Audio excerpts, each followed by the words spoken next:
Shalom, Assalamualaikum warahmatullahi wabarakatuh. Salam sejahtera bagi kita semua. Nama budaya, salam kebajikan, salam rahayu. Perkenalkan, nama saya Siska Butar-Butar dengan NIM 23080554 Saya dari jurusan Pendidikan Ekonomi 2023 kelas I.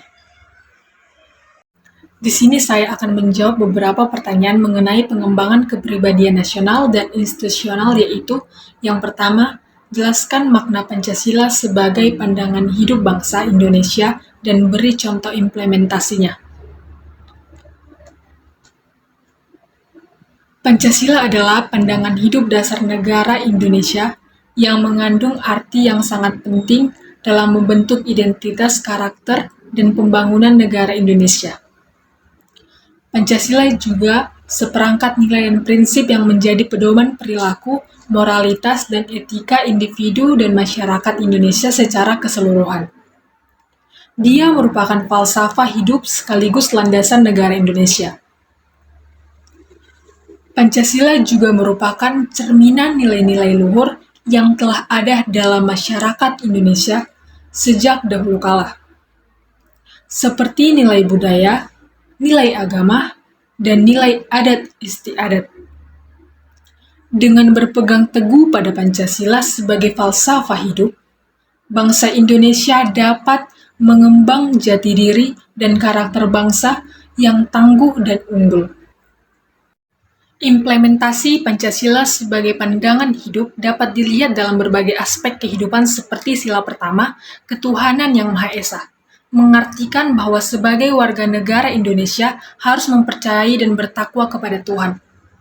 Contoh penerapan sila pertama dalam kehidupan sehari-hari ialah yang pertama, hidup dengan kerukunan dan kedamaian antar umat beragama, walaupun masih banyak antar umat beragama yang saling bertengkar seperti mengusir atau bahkan menghancurkan rumah ibadah antar umat beragama.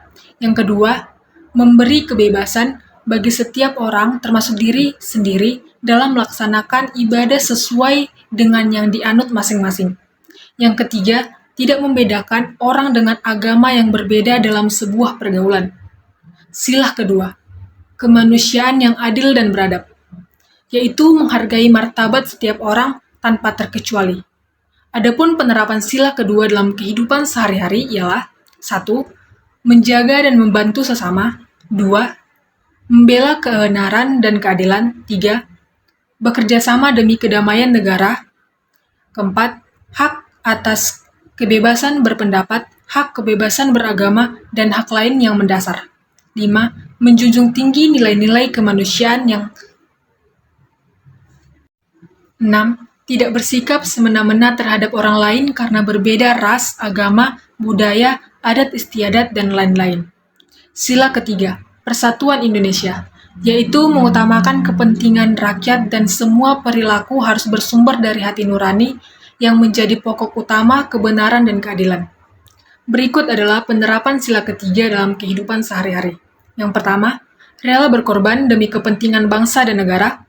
Yang kedua, menumbuhkan rasa senasib dan sepenanggungan serta membantu warga sesama yang kesusahan. 3. Aktif berperan dalam kegiatan di lingkungan masyarakat. 4. Tidak memaksakan pendapat sendiri kepada orang lain. 5. Menjunjung tinggi persatuan dan kesatuan. 6. Menjalin hubungan yang baik dengan semua rakyat Indonesia. Sila keempat, kerakyatan yang dipimpin oleh hikmat kebijaksanaan dalam permusyawaratan perwakilan, yaitu tidak memaksakan kehendak kepada orang lain dan lebih mendahulukan kepentingan negara daripada kepentingan individu. Adapun contoh penerapan sila keempat dalam kehidupan sehari-hari ialah 1. Mengambil keputusan dengan cara musyawarah. 2. Menghargai pendapat dan cara pandang orang lain. 3. Tidak memaksakan kehendak kita kepada orang lain. 4. Ikut serta dalam pemilihan umum. Sila kelima, keadilan sosial bagi seluruh rakyat Indonesia, yaitu mengembangkan perbuatan luhur dengan cara kekeluargaan dan gotong royong, dan menegakkan hukum dengan setimpal pada yang berbuat kejahatan tanpa pandang bulu. Berikut contoh penerapan sila kelima dalam kehidupan sehari-hari. 1. Berbuat adil pada siapapun tanpa pilih kasih. 2. Tidak melakukan tindakan curang kepada guru dan teman di sekolah. 3. Memahami hak dan kewajiban agar dapat menghargai dan menghormati sesama manusia. 4. Menghargai hasil karya orang lain. Soal yang kedua ialah sejarah mencatat bahwa Belanda menguasai Indonesia kurang lebih setengah abad. Sebenarnya, sudah banyak perjuangan yang dilakukan bangsa Indonesia untuk mengusir penjajah dari bumi Nusantara. Namun, perjuangan tersebut tidak berhasil. Coba jelaskan apa yang menyebabkan perjuangan bangsa Indonesia tersebut tidak berhasil. Nah, saya akan memberikan beberapa alasan mengapa perjuangan kemerdekaan tidak berhasil mengusir Belanda, walaupun bangsa Indonesia dapat memaksa Belanda untuk mengakui kemerdekaan Indonesia pada tahun 1949. Yang pertama yaitu kekuatan militer Belanda. Belanda memiliki kehadiran militer yang kuat di Indonesia, sehingga menyulitkan rakyat Indonesia untuk melakukan perlawanan. Pasukan Belanda juga mampu mengendalikan kota-kota besar dan aset industri yang berada di jantung Partai Republik di Jawa dan di Sumatera, tetapi tidak dapat mengendalikan daerah pedesaan. Dari situ saja sudah dapat kita lihat bahwa kita sudah kalah secara alat persenjataan, karena dahulu kala kita hanya menggunakan bambu runcing saja. Yang kedua yaitu perjuangan yang masih bersifat kedaerahan. Pada masa itu, rakyat Indonesia belum bersatu seperti saat ini. Perjuangan saat itu yang dilakukan dilandaskan untuk membebaskan daerah masing-masing dari penjajahan. Karena kita tidak berjuang secara keseluruhan, maka Belanda mudah sekali mengalahkan rakyat Indonesia. Karena dahulu kala kita belum menjadi satu kesatuan, itulah sebabnya kita sangat mudah dikalahkan. Karena itu, kita masih terpecah belah dan bersifat egois demi daerah masing-masing, padahal kita tahu bahwa kita adalah satu, yaitu Nusantara. Baik, soal yang ketiga yaitu setelah Pancasila berhasil dirumuskan BPUPKI membentuk Panitia 9 dan bersidang pada tanggal 22 Juni 1945 yang pada akhirnya menghasilkan Piagam Jakarta. Namun Piagam Jakarta ini menuai pro dan kontra antara golongan nasionalis dan agamis. Coba ceritakan apa permasalahan yang menjadi pro dan kontra tersebut dan bagaimana solusi dari masalah tersebut. Perlu kita tahu bahwa Piagam Jakarta adalah dokumen yang diusulkan pada perundingan kemerdekaan Indonesia pada tahun 1945. Piagam ini menjadi sumber kontroversi antara kelompok nasionalis dan agama di Indonesia. Isu utama kontroversi adalah pencantuman frasa dengan kewajiban bagi umat Islam untuk mematuhi hukum syariah dalam piagam tersebut. Kelompok nasionalis berpendapat bahwa frasa tersebut tidak diperlukan dan dapat ditafsirkan sebagai ancaman terhadap negara Indonesia. Di sisi lain, kelompok agama berpendapat ungkapan tersebut diperlukan untuk menjamin Indonesia tetap menjadi negara Islam. Kontroversi Piagam Jakarta akhirnya terselesaikan dengan menghilangkan frasa dengan kewajiban bagi umat Islam untuk berpegang pada hukum syariah dari pembukaan Undang-Undang Dasar Indonesia. Kompromi ini memungkinkan Indonesia untuk mempertahankan sekaligus mengakui pentingnya Islam di negara ini. Untuk mengatasi masalah ini, dicapai kompromi yang memungkinkan Indonesia untuk mempertahankan sekaligus mengakui pentingnya Islam di negara ini. Ungkapan dengan kewajiban bagi umat Islam untuk berpegang pada hukum syariah dihilangkan dari pembukaan Undang-Undang Dasar Indonesia. Solusi ini merupakan hasil kompromi antara kelompok nasionalis dan agama di Indonesia.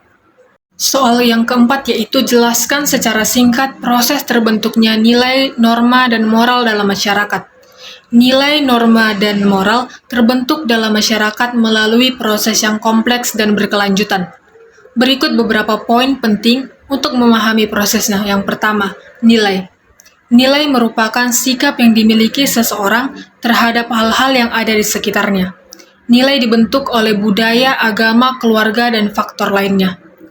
Nilai penting bagi masyarakat karena membantu membuat keputusan dan memandu perilaku mereka. Orang mengadopsi nilai melalui proses internalisasi, sosialisasi, atau kontrol sosial. Yang kedua, norma. Norma adalah aturan yang mengatur perilaku dalam masyarakat. Norma bisa bersifat formal ataupun informal. Norma ditegakkan oleh tekanan sosial seperti rasa malu atau pujian. Norma membantu menjaga ketertiban dan stabilitas dalam masyarakat. Norma terbentuk dari kebiasaan-kebiasaan yang telah lama ada dalam masyarakat. Norma diciptakan untuk menjadikan kehidupan bermasyarakat lebih teratur sesuai dengan aturan yang berlaku dalam masyarakat. Yang ketiga, moral. Moral adalah prinsip perilaku benar dan salah. Moral seringkali didasarkan pada keyakinan agama atau filosofis. Moral penting karena membantu orang membuat keputusan etis. Moral dapat dianggap sebagai bagian dari norma-norma sosial yang secara eksplisit mengatur perilaku yang mempunyai dampak positif atau negatif bagi diri sendiri dan masyarakat. Proses terbentuknya nilai, norma, dan moral dalam masyarakat berlangsung terus-menerus dan dipengaruhi oleh banyak faktor. Faktor-faktor tersebut antara lain budaya, agama, keluarga, pendidikan, dan sosialisasi. Ketika masyarakat berubah, nilai, norma, dan moral pun ikut berubah. Penting bagi individu untuk memahami dan menghormati nilai, norma, dan moral agar dapat hidup harmonis dengan orang lain. Proses terbentuknya norma dalam masyarakat didorong oleh keinginan untuk mencegah perselisihan dan perbedaan kepentingan. Soal yang kelima yaitu bangsa Indonesia sepakat untuk menjadikan Pancasila sebagai ideologi, namun ternyata di masyarakat juga berkembang ideologi lain seperti Pancasila, seperti ideologi liberal, kapitalis, sosialis, sampai ideologi yang berbasis agama.